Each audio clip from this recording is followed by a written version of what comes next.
నిన్న జరిగిన దానికి నిరసనగా గాంధీ చౌక్లో మహాత్మా గాంధీకి మెమరాండం ఇవ్వాలనే ఉద్దేశంతోనే మా ఎమ్మెల్సీ ఇసాక్ బాషా అయితేనేమి ఇంకా నంద్యాల వైఎస్ఆర్సీపీ నాయకులు కార్యకర్తలు వాళ్ళని అందరితో కలిపి ఈరోజు ఈ కార్యక్రమం చేపట్టడం జరిగింది. ప్రజాస్వామ్య పద్ధతిలో ప్రజాస్వామ్యయుతంగా పరిపాలన చేయాల్సిన తెలుగుదేశం ప్రభుత్వము, ఈ కూటమి ప్రభుత్వం రెడ్ బుక్ రాజ్యాంగం అంటూ పెట్టి వాళ్ళే ఒక రాజ్యాంగాన్ని క్రియేట్ చేసుకునే పరిస్థితుల్లో మొత్తం వాళ్ళకి ఏది నచ్చిన విధంగా పరిపాలన చేసే పరిస్థితి ఈరోజు రాష్ట్రంలో జరగడం జరుగుతుంది. అంబేద్కర్ రాసిన రాజ్యాంగం ప్రకారం పరిపాలన జరిగితే అన్నీ కూడా సవ్యంగా మొత్తం ఎవరు తప్పు చేసినా కూడా యాక్షన్ తీసుకునే విధంగా రాజ్యాంగంలో ఉంటే, ఇప్పుడు మాత్రం తెలుగుదేశం నాయకులు వాళ్ళు ఒక సపరేట్ రెడ్ బుక్ రాజ్యాంగం పెట్టి మొత్తం వైఎస్ఆర్సీపీ కార్యకర్తలను నాయకులు అందరినీ కూడా హరాస్మెంట్ చేయడం, ఆస్తులను ధ్వంసం చేయడం అనేది కూడా చేయడం జరుగుతుంది. నిన్న హిందూపూర్లో పార్టీ ఆఫీస్ మీదకి ఒకవేళ అన్ని పార్టీలకు నిరసన తెలియజేయడానికి హక్కు ఉంటుంది తప్ప ఒకరి పార్టీ ఆఫీసులకు ఆ పార్టీ ఆఫీసులు ధ్వంసం చేసే అధికారం కానీ అధికారం మన చేతిలో తీసుకోవడం అనేది మాత్రం ఈ ప్రజాస్వామ్యంలో మాత్రం అది చాలా పెద్ద గొడ్డలి పెట్టి అయిపోతుంది. అంటే ఏ మనిషి కూడా స్వేచ్ఛ అనేది లేకుండా ఉండే పరిస్థితి ఉంటుంది. పార్టీ మీదకి పోయినారు, పార్టీ ఆఫీస్ పోయి ధ్వంసం చేసేటప్పుడు మొత్తం దేవుని పటాలు, మొత్తం అంబేద్కర్ ఆయన ఫోటో అవన్నీ, అంటే వీళ్ళకు అంబేద్కర్ అంటే కూడా కనీసం దళితులకు ప్రధాన అంబేద్కర్ అంటే కూడా గౌరవం లేని పరిస్థితులు ఉండడం జరుగుతుంది. రాజశేఖర రెడ్డి గారి విగ్రహం ధ్వంసం చేయడం జరిగింది, దేవుని పటాలు కూడా ధ్వంసం చేయడం జరిగింది. అంటే వీళ్ళు ఏ విధంగా ఉంటారనేది కూడా ఈ రాష్ట్ర ప్రజలందరూ కూడా చూడడం జరుగుతుంది. దాంతోపాటు పోలీసులు కూడా స్వేచ్ఛక పాత్ర వహించే పరిస్థితులు ఉండడం జరుగుతుంది. వచ్చి ఆఫీస్ మీదకి వచ్చి వాళ్ళే ధ్వంసం చేసి మొత్తం అంతా కూడా ఫర్నిచర్ అంతా ధ్వంసం చేస్తే కూడా వాళ్ళ మీద కేసులు పెట్టాల్సింది పోనిచ్చి మా నాయకుల మీదనే ఎస్సీ ఎస్టీ కేసులు పెట్టే పరిస్థితులు అంటే పోలీస్ వ్యవస్థ ఒక్కసారి ఆలోచన చేసుకోవాల్సిన అవసరం ఉంది. కనీసం పోలీసులు మీరు మీ మనస్సాక్షి ప్రకారమైన ఉద్యోగాలు చేయండి. మీరు అంతో ఇంతో అధికార పార్టీ కొద్దిగా ఫేవర్గా అన్నది వాళ్ళు పోస్టింగ్లు ఇచ్చే దాని మీద మీరు వాళ్ళకు ఆధారపడి ఉంటుంది కాబట్టి అంతో ఇంతో పర్వాలేదు. కానీ పూర్తి ఇంత అన్యాయంగా ఇంత అడ్డగోలుగా వాళ్ళు చెప్పిందే రాజ్యాంగం దాన్నే మేము అమలు పరుస్తామంటే మాత్రం పోలీస్ అధికారులు ఒకసారి గుర్తుపెట్టుకోండి, ఎవరికి అధికారం ఎవరికి శాశ్వతం కాదు. అధికారం మేమంతవరకు 2019 నుంచి 24 వరకు మేమంతా అధికారంలో ఉన్నాం. మళ్ళీ మీరు అధికారం 24 నుంచి ఆల్రెడీ 1.5 సంవత్సరం అయిపోయింది. ఇంకా ఉండేది 3.5 సంవత్సరమే. మీరు పరిపాలన చేసేది 2.5 సంవత్సరమే. లాస్ట్ ఇయర్ అట్లా ఎలక్షన్ ఇయర్ ఎవరు ఆఫీసర్ ఎవరు అధికారం లేకపోతే ఎవరు వస్తారో ఆ పరిస్థితి ఉండదు. మీరు మళ్ళీ ఈ చరిత్ర పునరావృతి కాకుండా మీరు ఇప్పుడు చేస్తున్నారని రేపొద్దున మేము అధికారంలోకి వస్తే మీ పరిస్థితి ఏందో ఒకసారి ఆలోచించుకోండి. ఇవన్నీ కూడా రాజకీయ నాయకులకు ఎంతసేపు ఉన్నాయని కూడా ఇటువంటి కక్ష సాధింపు చర్య కానీ ఇవంటే మాత్రం మన పార్టీల మధ్య కానీ సామాన్య ప్రజలు కూడా మధ్యన నలిగిపోయే పరిస్థితి ఉంటుంది. కాబట్టి ఇటువంటి వ్యవస్థను ఇటు రెడ్ బుక్ రాజ్యాంగాన్ని స్వస్తి వలకండి.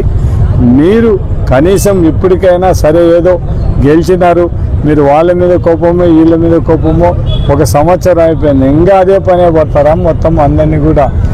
ఇది ప్రజాస్వామ్యం మీద అంత మాత్రాన ప్రజాస్వామ్యంలో మనం ప్రజలకు మెచ్చే విధంగా మనం పరిపాలన చేయాలి. కానీ మేము దౌర్జన్యాలు చేస్తాం అవి చేస్తామంటే మాత్రం ఎవరు కూడా ఊరుకునే ప్రసక్తే లేదు. రాజులు పోయినాయి, రాజ్యాలు పోయినాయి, మీరేదో ఇది శాశ్వతం అనుకుంటున్నది. ఎవరికి అధికారం శాశ్వతం కాదే కాదు. మీరు అన్నిటికంటే ముందు ఎలక్షన్ల ముందరే ఏం ప్రామిస్ చేసినా చెప్పండి. ఆ రోజు ఎలక్షన్ల క్యాంపెయిన్లో ప్రతి ఒక్క క్యాంపెయిన్లో చెప్పినారు జగన్మోహన్ రెడ్డి ఇచ్చే పథకాలతో పాటు సూపర్ 6లు ఇస్తామని చెప్పినారు. ఎందుకు జగన్మోహన్ రెడ్డి ఇచ్చే పథకాలు ఇవ్వలేకుండా ఉన్నారు? మీరు సూపర్ 6లోనే ఆడబిడ్డని ఎందుకు ఇవ్వలేకుండా ఉన్నారు? నిరుద్యోగులకు నిరుద్యోగ భృతి ఎందుకు ఇవ్వలేకున్నారు? రైతు భరోసాకి 20,000 ఇస్తామని చెప్పినారు. 5,000 అది కేంద్ర ప్రభుత్వం ఇచ్చే డబ్బులు ఇచ్చి మీరు కళ్ళనీళ్ళు రైతులను వాళ్ళ కళ్ళనీళ్ళు తుడచడం జరిగింది. రైతులకు పండించిన పంటకు కూడా గిట్టుబాటు ధర పరిస్థితి లేని పరిస్థితి. ఆ రోజు జగన్మోహన్ రెడ్డి గారు ఒక రైతు ఏ రూపాయి కట్టకుండానే ఇన్సూరెన్స్ ఇచ్చిన ఘనత ఆ రోజు జగన్మోహన్ రెడ్డి గారు మా పరిపాలన ఇవ్వడం జరిగింది. మీరు ఈరోజు కూడా రైతు నష్టపోతే కూడా డబ్బులు రాని పరిస్థితి. తుఫాన్లో ఇంత నష్టపోయినా ఏ రైతు కూడా కనీసం మీ అధికారులు ఊళ్ళల్లో పోయి ఎవరి పంట పొలాలు ఎంత దెబ్బతిన్నాయి, రైతులకు ఏ విధంగా నష్టపరిహారం చేయొచ్చు అనే ఆలోచన కూడా లేదు. పండించిన పంటకు గిట్టుబాటు ధరలు లేవు. మీతో పాటు మొత్తం రైతులందరూ కూడా అన్యాయమైన పరిస్థితులు ఉన్నారు. ఇప్పటికైనా మీరు ఈ కక్ష సాధింపు చర్యలు మాని మీరు ఎలక్షన్లు ఏం ప్రారంభం చేసినారో అవి రైతులకు మంచి ఉండే విధంగా, పేద ప్రజలకు మంచి జరిగే విధంగా మీరు పరిపాలన చేయండి అని ఒక్కసారి మహాత్మా గాంధీకి ఒక మెమరాండం రిప్రజెంటేషన్ ఇవ్వడం.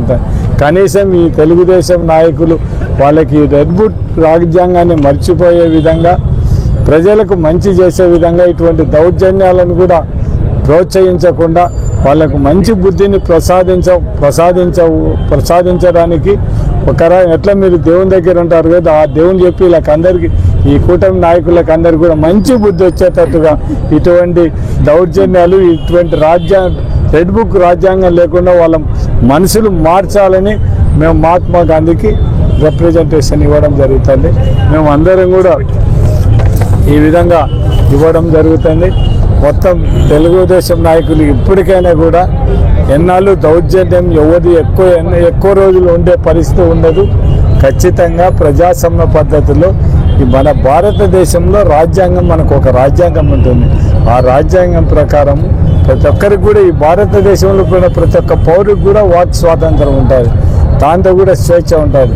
అవన్నీ కూడా మేము అరిచేస్తాం. ఆ రెడ్ బుక్ రాజ్యాంగంలో మేము చెప్పిందే వేదం అనుకుంటే కష్టం. కాలం ఎప్పుడు కూడా ఒకే విధంగా ఉన్నది. ఒక్కసారి ఆలోచించుకొని మంచి ఇప్పటికైనా కూడా మీరు ప్రజలకు ఏ వాగ్దానం చేసి ఆ వాగ్దానాల మీద దృష్టి పెట్టి ప్రజలకు మంచి చేయమని వాళ్ళని కోరడం జరిగింది.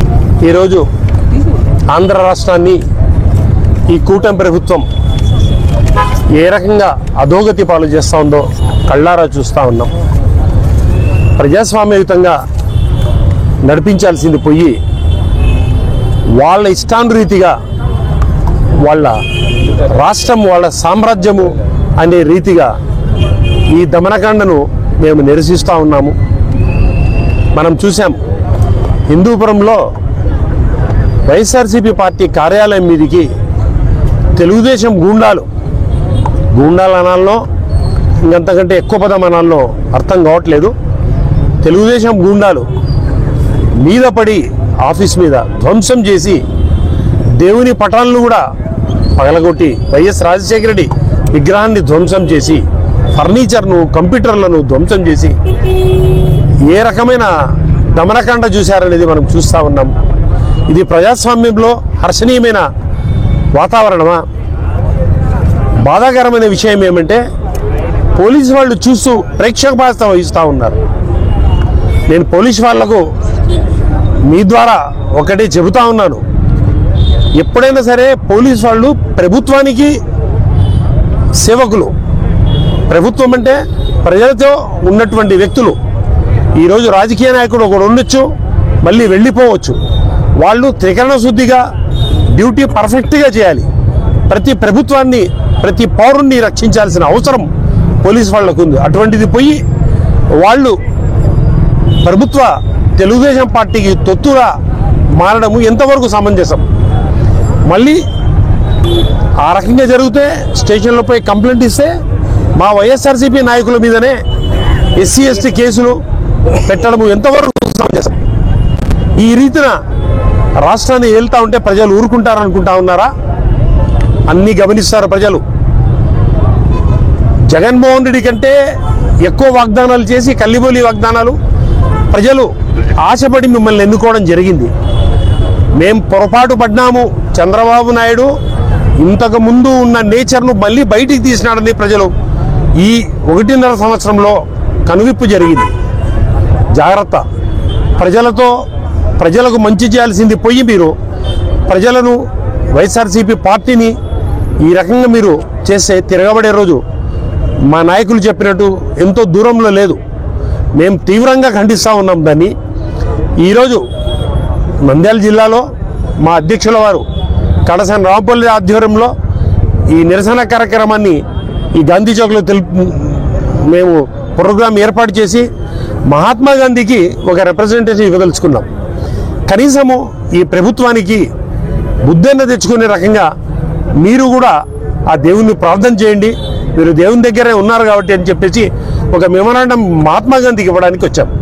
సో మేము ఒక్కసారి చెప్తా ఉన్నాను ఈ ప్రభుత్వానికి, మీరు ఇటువంటివి ఈ రాక్షస కాండను రాక్షస కృత్యాలను ఆపండి. ప్రజాస్వామ్యయుతంగా ప్రజలకు నచ్చే విధంగా మీరు పరిపాలన చేయండి తప్ప మీ రెడ్ బుక్ రాజ్యాంగాన్ని అమలు చేస్తే ఎక్కువ రోజుల్లో లేరు, ప్రజలు మీకు సరైన టైంలో సరైన గుణపాఠం తెలుపుతారని చెప్పేసి మీ ద్వారా తెలుపుకుంటూ సెలవు తీసుకుంటాను. నమస్కారం.